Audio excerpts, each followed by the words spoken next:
The community center smelled like old books and lemon cleaner, a familiar comfort on Tuesday evenings when neighbors drifted in seeking something they could not quite name, maybe connection, maybe quiet, maybe just a place to be without being alone.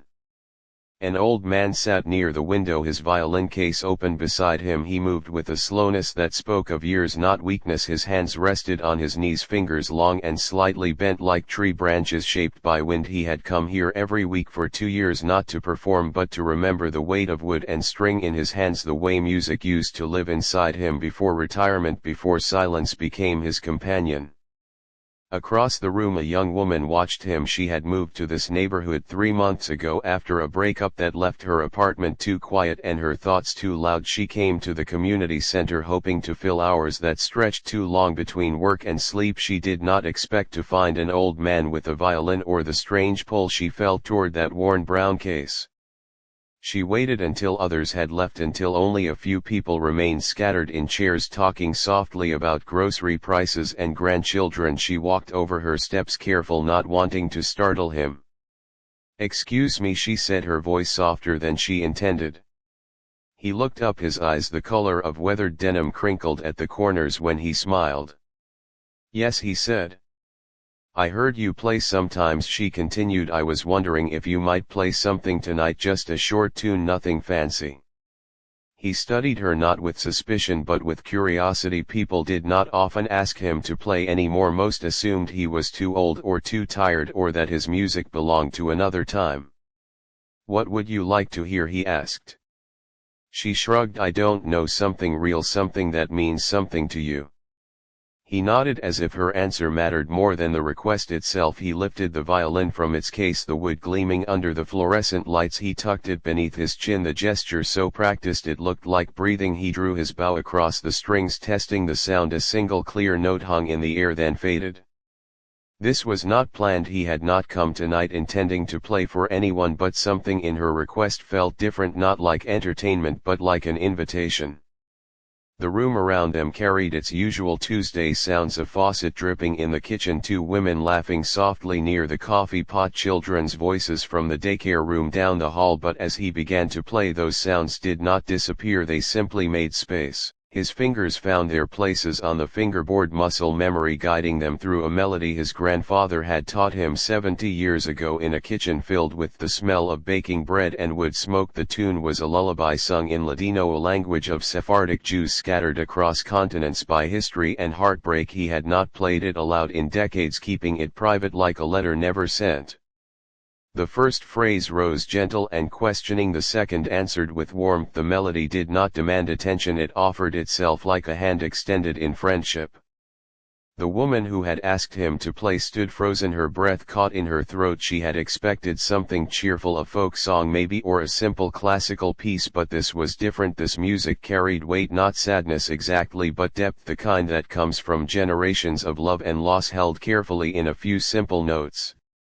Nearby an older woman named Ruth, who came every Tuesday to knit alone in the corner, paused her needles mid-stitch. She had attended these gatherings for 3 years, speaking only when spoken to, her hands always busy, her eyes always down, but now her hands stilled, the knitting slipped into her lap unnoticed. A man in his 60s who usually spent these evenings complaining about the building temperature stopped mid-sentence, his coffee cup halfway to his lips. The teenagers in the corner, who had been scrolling through phones with practiced boredom, looked up, not because someone told them to but because the air itself had changed. The old man did not notice any of this, his eyes closed, his body swaying slightly with the rhythm of a song his grandmother used to hum while stirring pots on the stove. He played not for an audience but for memory, for the ghost of a kitchen in Thessaloniki where his family had gathered before war and migration pulled them apart. The melody wove through the room, touching people in ways they could not explain. A young mother holding her sleeping baby felt tears rise for no reason she could name. An elderly man who rarely spoke thought suddenly of his own father, a fisherman who sang while mending nets on a Greek island long ago. The music did not change the room, but it changed how people inhabited it. Strangers sat straighter, shoulders softening, breaths deepening, the space between them no longer empty but filled with something shared. The young woman who had made the request felt her chest tighten, not with sadness but with recognition, as if she had heard this melody before in a dream or another life. She did not know the words, she did not know the history behind the tune, but her body knew it. Her heart recognized the truth in those notes, the truth that some songs are not meant to entertain, they are meant to connect. The old man opened his eyes halfway through the melody, surprised to find the room quiet, not artificially quiet the way people go silent when forced to listen, but naturally quiet the way a forest grows still before rain. He saw faces turn toward him, not with expectation but with openness, and for the first time in years he felt not like a performer but like a messenger carrying something fragile and precious across time. He played the final phrase, letting the last note linger, then fade into the hum of the building, the refrigerator in the kitchen, the distant traffic outside, life continuing but now colored differently. No one spoke. No one clapped. For a long moment the room existed in the space after music, that sacred pause where meaning settles into bones before words can catch up. Then the young woman whispered, "Thank you," her voice barely audible, but he heard it. He nodded, lowering the violin to his lap, his hands trembling slightly, not from age but from emotion he had not prepared for.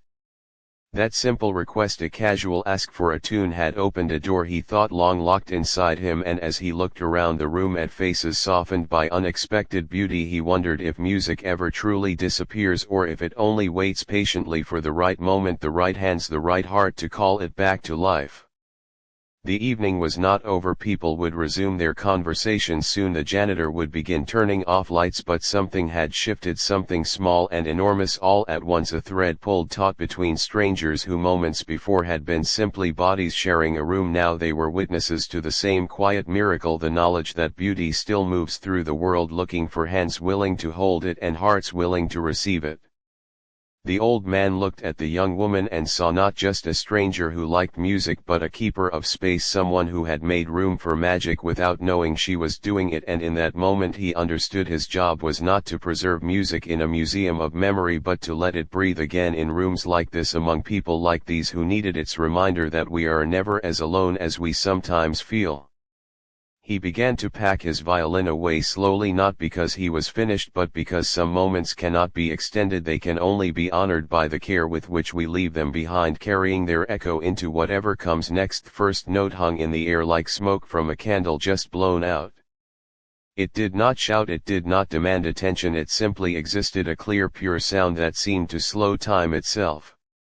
The old man felt the vibration travel from the strings through the wood into his jawbone, a familiar path his body remembered even when his mind forgot. He had not planned to play this melody tonight or any night really, it lived deep inside him, tucked away like a photograph kept in a drawer, too painful to look at, too precious to throw away. But her request had been simple, just a tune, nothing fancy, and something in her eyes, not pity, not curiosity, but quiet openness, had unlocked a door he did not know was still there. His fingers moved on their own, finding positions they had not visited in 40 years, muscle memory deeper than thought. The second note joined the first, then the third, a phrase unfolding like a story told without words. Across the room the young woman who had asked him to play felt her breath catch.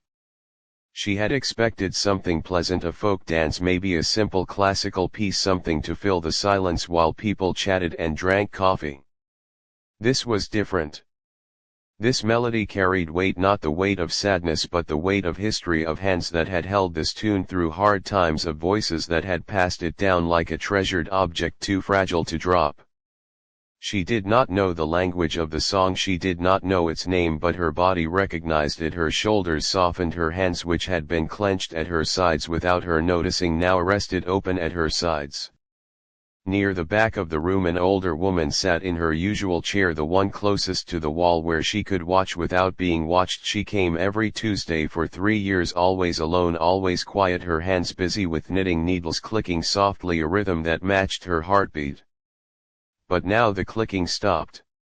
Her hands stilled mid-motion, the blue yarn slipping from her fingers unnoticed. The melody wrapped around her like a blanket she had not felt since childhood.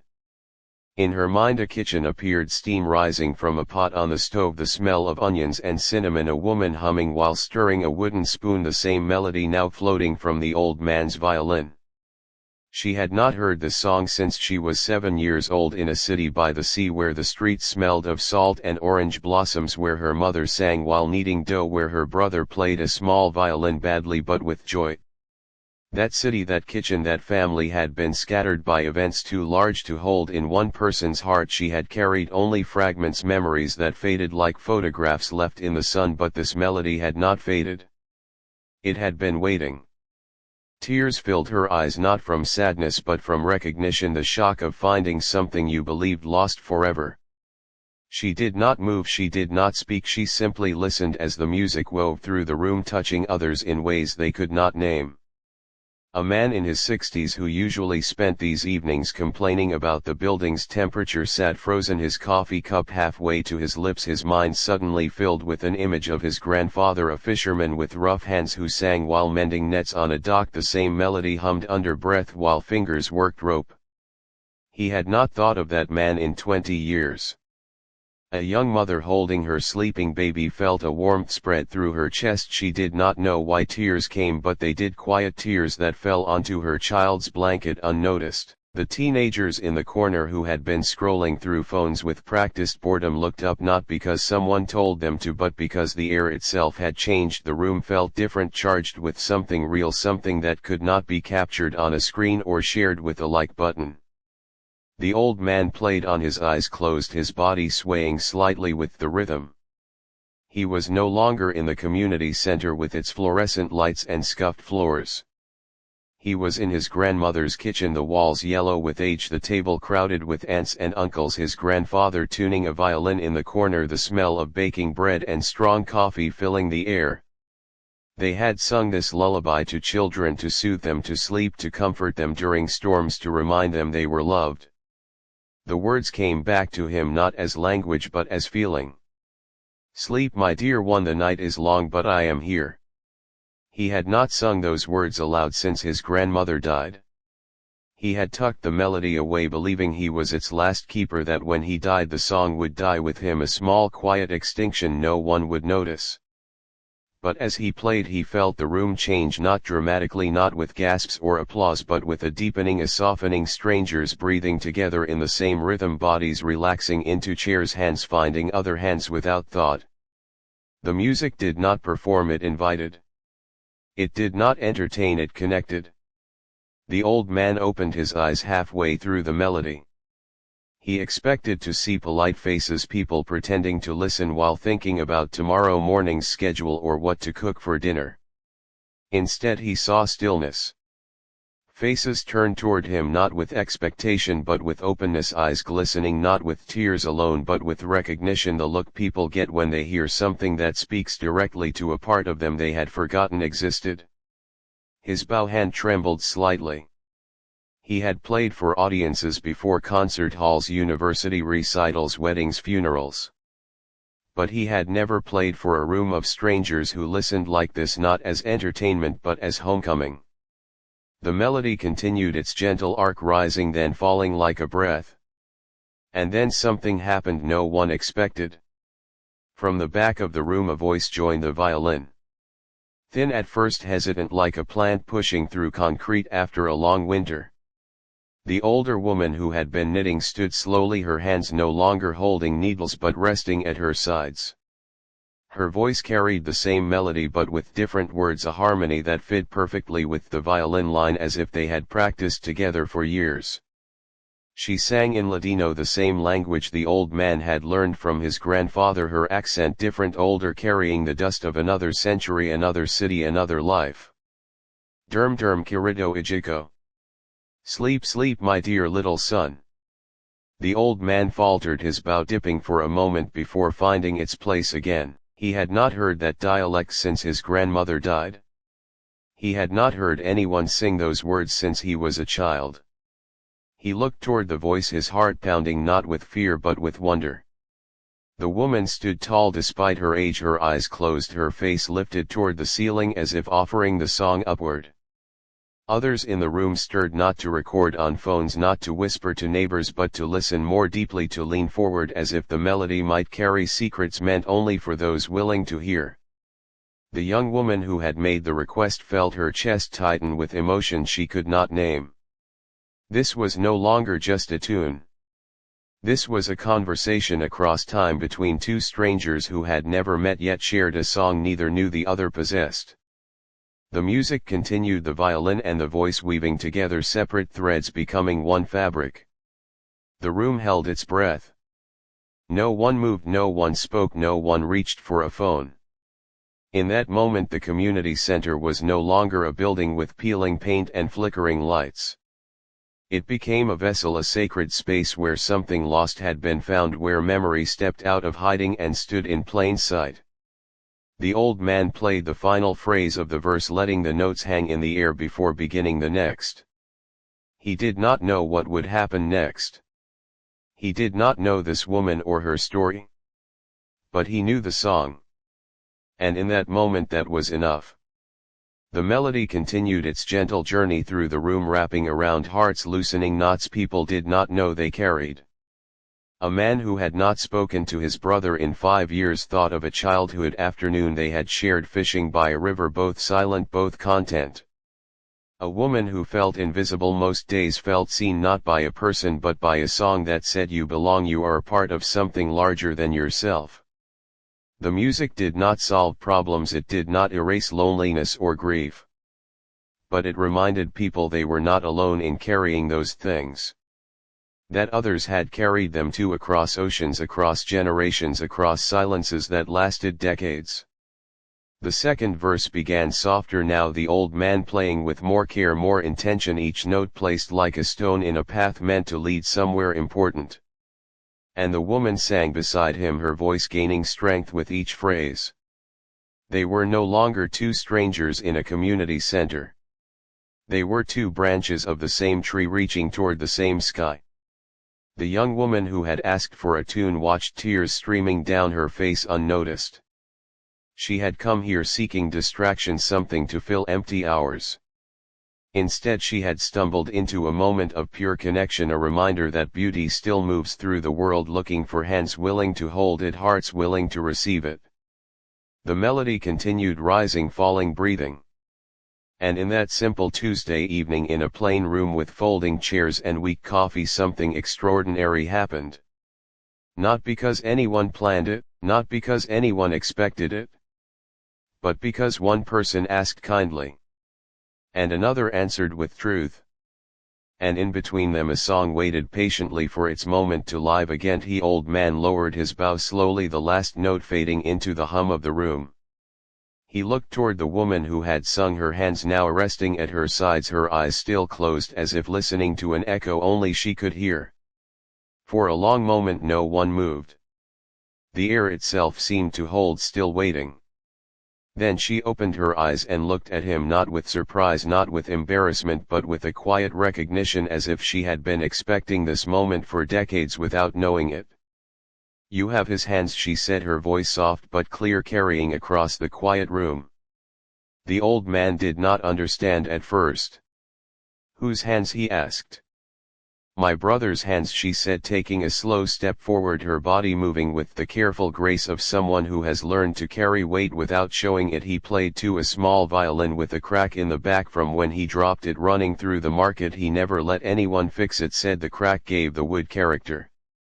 The old man felt something shift inside him, a door opening in a part of his heart he had kept locked for years. "Where are you from?" he asked, though he already sensed the answer in the shape of her vowels, the rhythm of her breath. "Thessaloniki," she said, the name landing softly in the room like a stone dropped into still water. "Before the war, before everything changed, my family lived near the waterfront. My father sold fish, my mother baked bread that smelled like honey and orange blossom. We lived above the shop, the windows always open to the sea air." The old man sat very still. "My grandfather was from Thessaloniki," he said, his voice barely above a whisper. "He left in 1938 with 2 brothers and a sister, only he made it to America. The others vanished like smoke." The woman nodded slowly, as if she had been waiting for these words her whole life. "My brother was taken in 1943, she said. "I was hidden with a Christian family. I never saw him again. I heard years later he was on a train heading east, then nothing." Silence filled the space between them, not empty silence but full silence, the kind that holds stories too heavy for words. The young woman who had asked for the tune stood near the window, her arms wrapped around herself. She felt like an intruder in a sacred moment, yet she could not look away, could not leave this unfolding truth. Others in the room remained still. No one reached for phones, no one whispered to neighbors. They simply witnessed, understanding without needing details that some meetings are not accidents, that threads long broken can find their way back together across time and distance. The old man lifted his violin again, not to play but to show her the instrument, its wood worn smooth by generations of hands. My grandfather brought this with him, he said. It was all he carried besides the clothes on his back. He played on the boat crossing the ocean. Other passengers gathered around, not because the music was perfect but because it reminded them of home. The woman stepped closer, her eyes tracing the curves of the violin as if reading a map she had once known by heart. My brother had one like it, she said, smaller but the same shape. He wanted to be a musician before the world decided otherwise. The old man felt tears rise hot behind his eyes. He blinked them away, not from shame but from the sheer unexpectedness of this moment. A Tuesday evening, a simple request, a tune played without thought, and now this woman standing before him carrying pieces of a history he thought lost forever. Would you, she began, then stopped, her voice catching. Would you play again with me? He nodded. He raised the violin to his chin, drew the bow across the strings and began the melody once more. This time the woman did not wait for an invitation. She began to sing the next verse, her voice stronger now, carrying the weight of memory without breaking under it. Others in the room stirred, not to leave, not to speak, but to draw nearer, forming a loose circle around the two musicians, strangers becoming witnesses, becoming something more. A man in his 60s who had spent most evenings complaining about small things felt his throat tighten. He thought of his own father, a quiet man who rarely spoke, of the old country who kept a small wooden flute in a drawer but never played it, who died with his stories still inside him. The young mother holding her child felt a sudden urge to call her own mother when she got home, to ask about the songs her grandmother used to sing, songs she had never thought to preserve. The teenagers in the corner had put their phones away, not because anyone told them to but because something real was happening, something that could not be captured in a 15-second clip, something that demanded presence, not documentation. The melody continued weaving through the room, the violin and the voice becoming one, not perfect, not polished but true, each note carrying the weight of lives lived and lost and somehow still continuing. Halfway through the third verse the woman began to sway slightly, her body remembering a rhythm her feet had not felt since childhood. The old man watched her and saw not just an elderly woman in a community center but a girl dancing in a kitchen by the sea, her mother's hands clapping time, her brother's violin squeaking joyfully off key. He played with more feeling now, not as a performer but as a participant in something larger than himself. When the verse ended he did not stop. Instead he played the opening phrase again, an invitation. And this time another voice joined them. A man near the coffee pot, an older gentleman who had come alone every week for months, cleared his throat softly and sang a harmony line, his voice rough with disuse but true to the melody. He did not know the woman, he did not know the old man. But he knew the song. Or parts of it, fragments passed down by a grandmother who hummed while cooking, who never explained the words, just said it was a song for when the world felt heavy. Now three voices filled the room, the woman, the man and the violin, each carrying their own piece of the same story. The young woman who had started it all felt tears on her cheeks. She wiped them away, not from sadness but from the overwhelming sense that she had stumbled into something holy, not in a religious way but in the way that human connection can feel sacred when it arrives unexpected and undeserved. The music swelled, not loudly, not dramatically, but with a gathering warmth, like a fire catching hold on a cold night. People who had been sitting alone now sat shoulder to shoulder, not speaking, not needing to. A woman who had lost her husband 2 years ago felt his presence beside her, not as a ghost but as a memory softened by time, suddenly bearable. A young man who felt invisible most days felt seen, not by a person but by a moment that said your pain, your joy, your history matters even if no one has asked about it. The song continued its gentle journey through the room, each verse unlocking another memory, another connection. When the final notes began to fade, the old man played softer, letting the melody descend like a setting Sunday. The woman sang the last line alone, her voice clear and steady. Derm me alma derm. Sleep my soul sleep. Then silence. Not the silence of emptiness, but the silence of completion, the kind that follows a deep breath or a long-held embrace. No one clapped. No one knew what to do with such a moment. For 10 full seconds the room existed in that sacred pause where meaning settles into bones before words can catch up. Then the woman walked to the old man and placed her hand over his where it rested on the neck of the violin. You have his hands, she repeated, her voice barely a whisper, but everyone heard it. My brother would be glad someone still plays this song. The old man covered her hand with his other one, the two of them standing there connected not by blood, not by history they shared directly, but by a thread of memory passed hand to hand across generations. I thought I was the last one, he said, his voice thick with emotion. You were never the last one, she answered. There are always keepers, we just don't always find each other. Around them the room slowly returned to life, not the life before the music, but something new, softer. People moved gently, speaking in low voices, not about the weather or grocery prices, but about memories, songs their own grandparents had sung, lullabies, half-remembered melodies that suddenly felt important to preserve. The young woman approached the two elders hesitantly. Thank you, she said simply. The woman turned to her, eyes glistening but smiling now. You asked for a tune, she said, but you gave us a gift. You made space for this to happen. Sometimes that is all magic needs, an open heart and a quiet room. The old man looked at the young woman, then at the woman beside him, then at the faces surrounding them, strangers now bound by a single song. He understood something in that moment. Music does not live in notes or instruments. It lives in the spaces between people.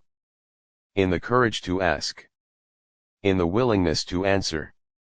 In the silence that follows when hearts have been touched. The evening was not over. People would eventually leave. The janitor would lock the doors. Tomorrow life would continue with its ordinary worries and joys. But something had shifted, something small and enormous all at once. A thread pulled taut between strangers who moments before had been simply bodies sharing a room. Now they were witnesses to the same quiet miracle. The knowledge that beauty still moves through the world. Looking for hands willing to hold it. Hearts willing to receive it. And sometimes on a simple Tuesday evening in a plain community center with folding chairs and weak coffee. It finds exactly what it needs. Silence after the song did not feel empty, it felt full, like a room after rain when the air itself seems to hold more life. People did not rush to fill it with words, they simply stood together, breathing the same air, sharing the same quiet understanding that something rare had happened, not planned, not expected, but real. The old man kept his hand over the woman's where it rested on his violin. He felt the thin skin, the delicate bones, the history held in those fingers, and he knew without asking that her hands had worked hard, carried burdens, held loss, and still found their way to song. The young woman who had asked for the tune watched them not as a spectator but as someone invited into a sacred space she had not known she needed. Slowly, gently, people began to move, not away from each other but toward each other. A man who usually sat alone found himself next to the young mother. They did not speak at first, they simply stood side by side, feeling the echo of the melody in their chests. Then the man cleared his throat softly.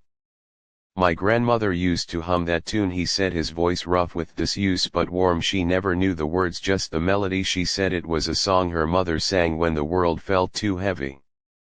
The young mother nodded, her baby still sleeping against her shoulder.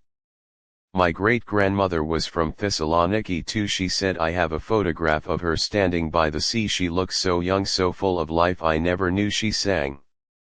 Around the room similar conversations began, not loud, not performative, but quiet exchanges between people who had shared chairs and coffee for months without really seeing each other. A woman who came every week to escape a too quiet apartment found herself telling a stranger about her father's violin, the one he played on Saturday mornings while making breakfast, the one stored now in a closet since he passed. The stranger listened not with pity but with recognition. "I have my mother's recipe book," she said, "the pages stained with oil and wine. She wrote notes in the margins in a language I can't read, but I keep it on my kitchen table anyway."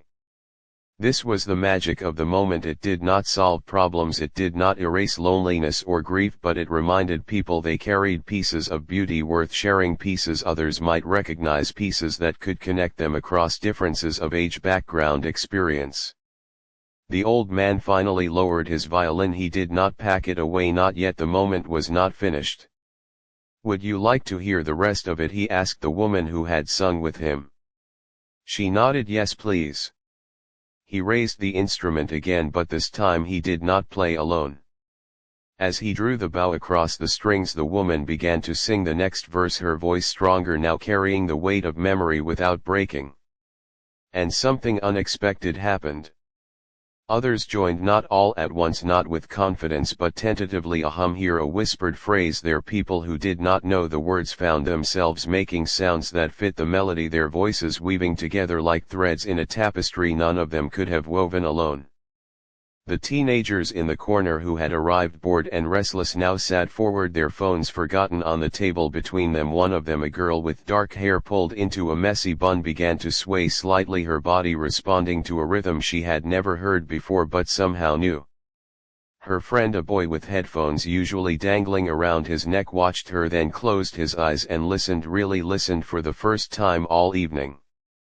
This was not entertainment, this was participation.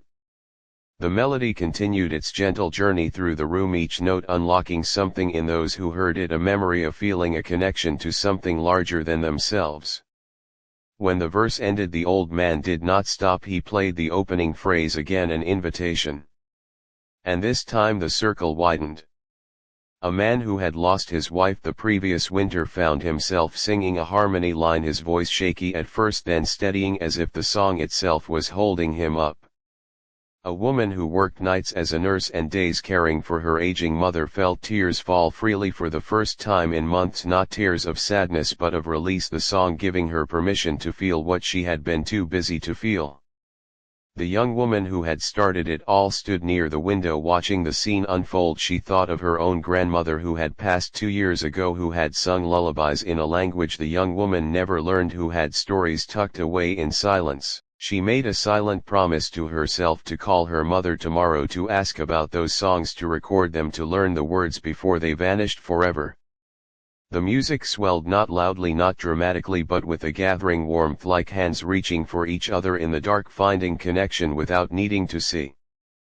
People who had been strangers an hour ago now stood shoulder to shoulder, breathing together, moving slightly with the rhythm, their bodies remembering what their minds had forgotten, that we are meant to share beautiful things, not hoard them, not perform them for likes or views, but offer them freely to whoever might need them.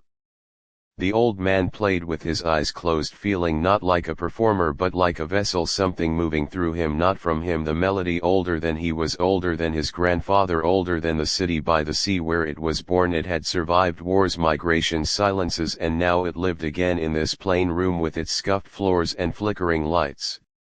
When the final notes began to fade, he played softer, letting the melody descend like twilight. The woman sang the last line alone, her voice clear and steady, carrying the weight of all those who had sung it before her. Then silence returned, but different this time, not the silence of before the song but the silence after connection, the kind that feels like a held breath before something new begins. No one moved away. No one reached for coats or bags. They simply stood together in the aftermath of beauty. The woman turned to the old man, her eyes glistening but her face peaceful.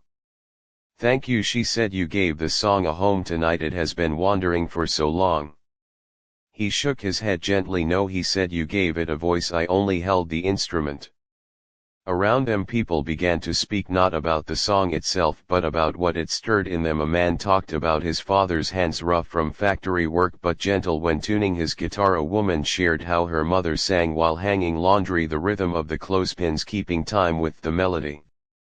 These were not grand stories, they were small human moments, the kind that make up a life but rarely get told because no one thinks to ask. The young woman approached the two elders. May I ask, she said, her voice soft, how did you keep it all these years, the song I mean, when so much was lost? The woman looked at her with eyes that held decades of both joy and sorrow. You do not keep a song, she said, you let it keep you. It lives in your bones, in your breath, in the spaces between heartbeats. You do not need to remember the words, the song remembers you. The old man nodded. Yes, we think we are the keepers, but really the music keeps us. It waits patiently through silence, through grief, through years of not singing, until the moment arrives when it is needed again. He looked around the room at faces softened by shared experience. Tonight it was needed. The janitor appeared in the doorway, not to rush them out but to listen. He had heard the music from the hallway, had paused his work to stand there for a full minute, letting the melody wash over him. He thought of his own childhood in a village where songs were woven into daily life, where no one needed a stage to sing. He cleared his throat gently. The building closes in 20 minutes, he said, but take your time, I will wait. No one felt rushed, no one felt the need to prolong the moment artificially. They simply existed together in its aftermath. Slowly, gently, people began to move toward the door, not alone but in pairs, small groups, conversations continuing softly about songs their grandparents sang, about melodies half remembered, about the importance of writing things down before they disappear. The young woman helped the older woman gather her knitting, which had been abandoned on the chair during the song. Thank you, the young woman said simply. The older woman patted her hand. You asked for a tune, she said, but you created a circle. Sometimes that is all it takes, one open heart to begin. The old man packed his violin carefully, his movements slower now, not from fatigue but from reverence. He handled the instrument as if it were not wood and string but a living thing that had just performed a miracle. As people filed out into the cool evening air, they did not scatter immediately. They stood on the sidewalk in small clusters, talking, laughing softly, the kind of laughter that comes after tears, the kind that feels like healing. The young woman walked beside the older woman and the old man, neither of them speaking at first, just walking together down the quiet street, streetlights casting soft pools of gold on the pavement. The older woman broke the silence finally. I come to that place every Tuesday, she said. For 3 years I have said almost nothing to anyone. I thought I had nothing to offer, no stories worth hearing, no songs worth singing. She paused, looking up at the stars appearing in the darkening sky. Tonight I remembered I still carry something beautiful. The old man nodded. Me too. I thought the song died with my grandfather. I thought I was its last home, but tonight I learned it has many homes. It has been waiting in all of us. They reached a corner where paths diverged. The young woman hesitated, then spoke. Would it be all right if I came next week, not just to listen but to learn? I would like to know the words to carry them forward. The older woman smiled, a real smile that reached her eyes. Yes, she said, come next week. We will teach you the words and you will teach someone else someday. That is how songs survive, not in museums, not in recordings, but in living voices passing from one generation to the next. They said their goodbyes not with formality but with warmth, hands touching shoulders, brief hugs, the kind shared between people who have witnessed something sacred together. The young woman walked home alone but not lonely, the melody still humming in her chest, a quiet companion in the dark. She knew tomorrow would bring its ordinary worries, deadlines, bills, the usual noise of life. But something had shifted inside her, a recognition that beauty still moves through the world, looking for open hearts, looking for quiet rooms, looking for someone brave enough to ask for a simple tune. And sometimes on a Tuesday evening in a community center with folding chairs and weak coffee, it finds exactly what it needs.